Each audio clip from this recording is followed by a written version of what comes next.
Will the trilateral North American trade framework shift toward a bilateral framework with different rules?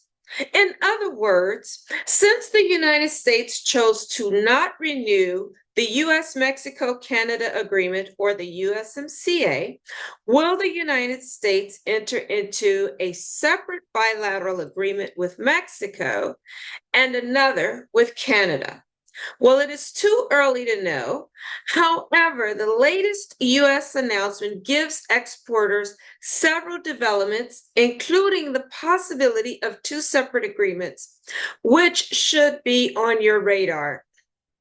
Today, I will highlight what to watch in the immediate term, and that is U.S. trade talks with Mexico and Canada separately, and any reports of specific outcomes, especially as they pertain to particular industries. The preferential treatment under the USMCA remains in effect now. The three countries will participate in annual reviews for the next 10 years. And if the countries do not agree to extend the USMCA for another 16 years during this 10-year period, the agreement will expire in 2036. At the same time, the United States and Mexico have already held bilateral negotiation rounds in May and June, with a third scheduled for later this month.